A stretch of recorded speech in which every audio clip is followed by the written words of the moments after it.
India ने China के वीजों पर भी बैन लगा दिया है और इंडिया ने चाइना की गेम्स पर भी पाबंदी लगा दी कि उन्होंने कहा कि भाई अब हम आपकी गेम्स खेलेंगे नहीं, एथलीट्स गेम्स। इंडिया के कुछ एथलीट जो चाइना के अंदर कुछ गेम्स के अंदर पार्टिसिपेट कर रहे थे, तो अरुणाचल प्रदेश से जितने भी इंडिया के खिलाड़ी थे, चाइना ने उनको स्टेपल वीजा जारी किया।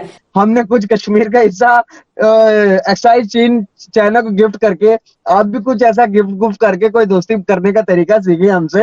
हमारे पड़ोसी हैं, प्राइम मिनिस्टर मोदी की स्पीच और अक्सर हम सुनते हैं, वही कहते हैं कि भारत दुनिया की तीसरी बड़ी मईशत बन जाएगा। अच्छा, हम भी कह रहे हैं कि जितने अरब डॉलर्स आ जाएंगे। देखें, ये जो बात है ना, तीसरी बड़ी इकोनॉमी बन जाएगा, पहली बन जाए, दूसरी बन जाए। इंडिया वाले किसी को भी चाहे वो 1 मिनट पे हीरो बना सकते हैं और किसी को भी चाहे वो 1 मिनट में जीरो बना सकते हैं। उसकी रीजन ये है कि उनमें यूनिटी है। नमस्कार दोस्तों, आप सबका स्वागत है मेरे YouTube चैनल PKC एक्शन में। अभी जो वीडियो देख रहे थे उसमें आपने देखा कि जो चाइना है वो अरुणाचल प्रदेश के लोगों को स्टेपल वीज़ा दे रहा है। वो अभी भी अपनी हरकतों से बाज नहीं आ रहा है। इस समय आप सोचो कि करीब लाखों की सेना इसमें चीनी बॉर्डर पे तैनात हैं, इधर से भी और चाइना की भी तरफ से स्टैंड बाय की पोजीशन बनी हुई है, लेकिन अभी भी वो ऐसे कुछ मतलब हरकतों से बाज नहीं आ रहा है। मतलब स्टेपल वीज़ा देने का क्या मतलब है भारत में इतना विरोध करने के बाद भी। ठीक है, तो बात वही है कि वो कभी भी सुधर नहीं सकता, उसकी ये फितरत है, जैसे पाकिस्तान की फितरत है कि वो आतंकवाद अपने यहाँ से कभी भी नहीं हटा सकता जल्दी। ठीक है, तो चलिए इस वीडियो को पूरा देखते हैं क्या मामला है और फिर उसके बाद बात करते हैं। और India is on the take off stage, it's like a plane running and then it takes off. देखिए, पाकिस्तान की इकोनॉमी इतनी बड़ी नहीं है, ना तीसरी इकोनॉमी है, लेकिन ना 5वीं इकोनॉमी है, ना 7वीं इकोनॉमी है दुनिया की। हम तो बड़े मसाइल का शिकार हैं, लेकिन हमारे अस्पताल तो वैसे ही हैं जैसे हमारे पड़ोस के अस्पताल हैं। जिन्ना साहब के पास कोई मकसद नहीं था पाकिस्तान बनाने का सिवाय इंडिया तोड़ने का। ये दो मुख्तलिफ चीजें हैं कि इंडिया को तोड़ने के लिए हर वो बात की जाए जिससे लगे कि हिंदू और मुसलमान इकट्ठे नहीं रह सकते, उसमें वो कामयाब हो गए। इस मुल्क के अंदर रह के आप नेशनलिस्ट नहीं बन सकते, अफसोस की बात है। आप नेशनलिस्ट बनेंगे तो आप पर तमगे लगा दिए जाएंगे। मैं वो लफ्ज बोलना नहीं चाहता यहाँ पर कि आप लोग आपके साथ क्या कुछ हो सकता है। सर, नेशनलिस्ट की कोई जगह नहीं है यहाँ पे। एक ऐसा अनपढ़ और जाहिल समाज आपने तैयार किया है जिसके एनालिटिकल एबिलिटी वाले लोग भी जाहिल हैं। वो बंदा ऐसा इसलिए बोल रहा था क्योंकि पाकिस्तान में इस समय फ्रीडम ऑफ स्पीच या इसके पहले भी नहीं थी। अगर वो सही बात करेंगे तो उनके ऊपर कई जानते हैं, भारत और चाइना के बीच में काफी सालों से वॉर लाइक सिचुएशन बनी हुई है, लेकिन भारत और चाइना का बीच में डिप्लोमेटिक रिलेशंस, ट्रेड रिलेशंस और अन्य रिलेशंस काफी मामूली रूप से चल रहे थे। लेकिन दोस्तों, अब भारत चाइना के खिलाफ टफ स्टैंड लेना स्टार्ट कर चुका है। जहां हमने देखा था भारत ने काफी सारे चाइना के प्रोडक्ट्स और चाइनीज एप्स को बैन कर दिया था। इसी तरह से भारत ने चाइना के इन्वेस्टमेंट पर भी बैन लगाया है। और दोस्तों, अब भारत चाइना में हो रही यूनिवर्सिटी गेम्स को भी बाइकआउट कर रहा है। दोस्तों, रिसेंटली भारत ने अरुणाचल प्रदेश के कुछ प्लेयर्स को चाइना जाने से मना कर दिया है, क्योंकि चाइना ने इन प्लेयर्स को नॉर्मल वीजा के बदले स्टेपल वीजा इशू कर रहा था। यानी कि चाइना अरुणाचल प्रदेश के प्लेयर्स को इंडियन मानने से इनकार कर रहा है और हमेशा की तरह चाइना ये कह रहा है कि अरुणाचल प्रदेश चाइना का पार्ट है, जिसके जवाब में भारत ने चाइना के इस यूनिवर्सिटी गेम्स के इवेंट को बाइकआउट कर रहा है। तो चलिए दोस्तों, इसी पर आगे पाकिस्तानी मीडिया का रिएक्शन देखते हैं।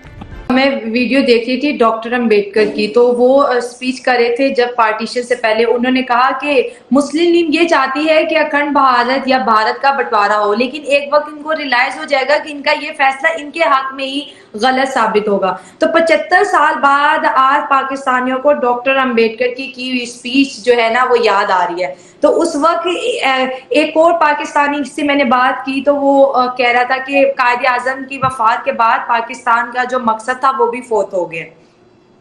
बात है कि जिन्ना साहब के पास कोई मकसद नहीं था पाकिस्तान बनाने का सिवाय इंडिया तोड़ने का। ये दो मुख्तलिफ चीजें हैं कि इंडिया को तोड़ने के लिए हर वो बात की जाए जिससे लगे कि हिंदू और मुसलमान इकट्ठे नहीं रह सकते, उसमें वो कामयाब हो गए। लेकिन वो मुल्क जब बन गया तो उसको कैसे चलाया जाता है, ही हैड नो विजन। मेरी अगर आपने जिन्ना की किताब देखी है, एवरीथिंग इज ऑन रिकॉर्ड जो उन्होंने किया है।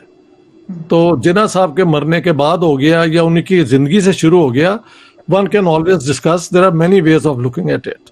But I say the whole idea was flawed होता है जिसके अंदर खराबी होती है कि मजहब के नाम पे आप 20वीं 21 सदी में मुल्क बनाएंगे जहां पे इतनी वेरिएशन है, फिरके कहीं हैं, हाँ जी, मजहब कहीं हैं, दुनिया के लड़के लड़कियां जो हैं वो नहीं है जो एक प्रिमिटिव सोसाइटी में रहते हैं, वो सारा कुछ जानते हैं, देखते हैं, उनकी प्यार मोहब्बत हो जाती है, उनकी दोस्ती हो जाती हैं, हाँ जी, वो सारा चीज ये हराम कह देते हैं या ममनू कर देते हैं।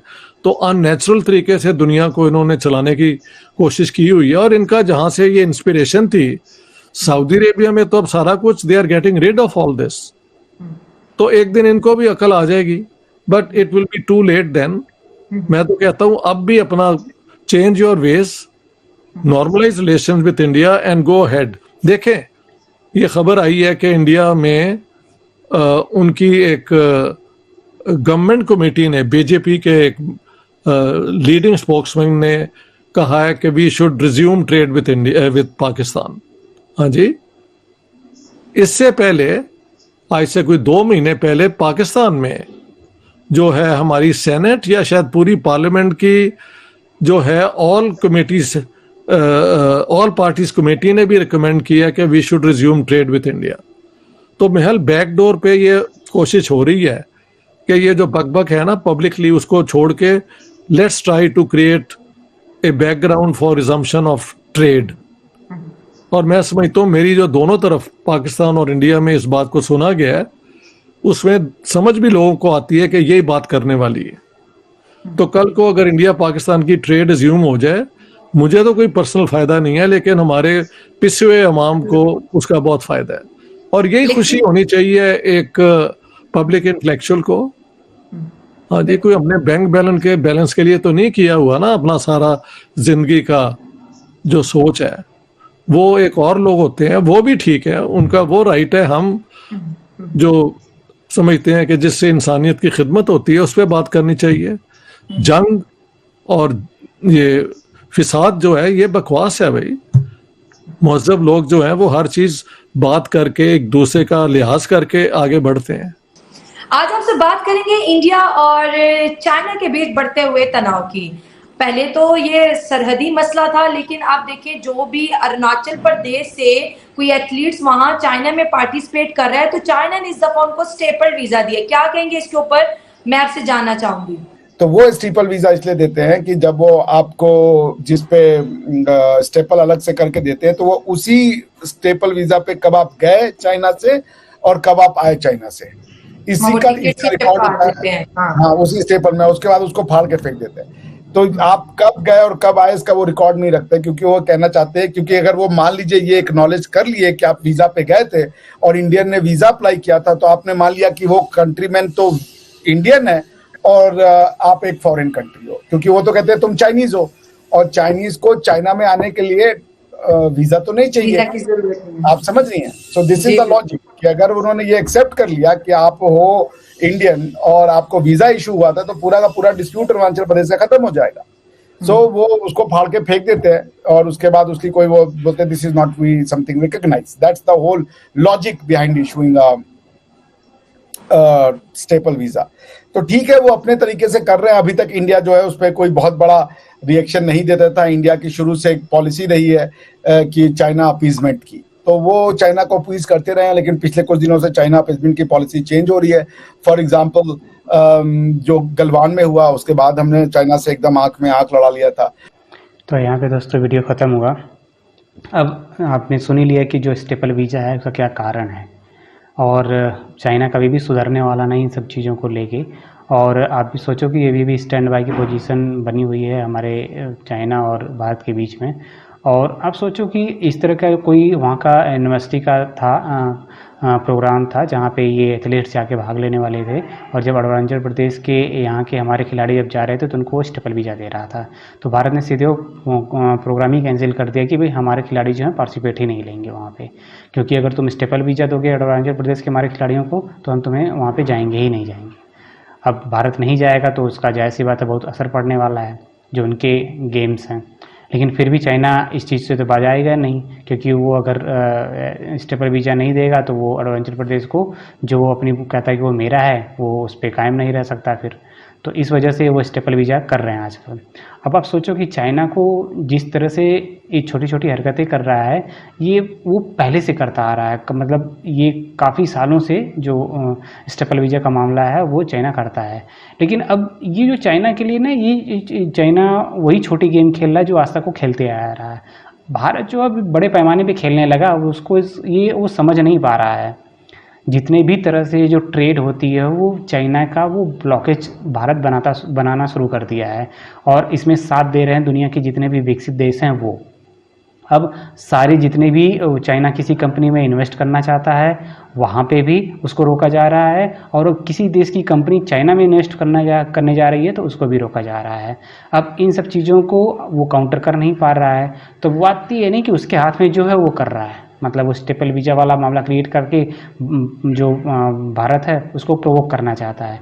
लेकिन भारत जानता है कि इसको लाइटली लेता है, भाई ठीक है हम इतने देशों के साथ खेलते हैं, अगर तुम्हारे साथ नहीं खेलेंगे कॉलेज के इवेंट में तो क्या फर्क पड़ता है। भारत ने अपने खिलाड़ियों को वापस बुला लिया कि भाई हम, क्योंकि भाई ऐसा तो हो नहीं सकता कि हम अरुणाचल प्रदेश के खिलाड़ियों को न भेजें और बाकी के देश के खिलाड़ियों को भेज दें, क्योंकि भाई हमारा देश का वो भी हिस्सा है। ठीक, तो जब भी जाएंगे तो हमारे पूरे खिलाड़ी जाएंगे, और भी वीज़ा पे तौर पे जाएंगे, स्टेपल वीज़ा के तौर पे नहीं जाएगा कोई।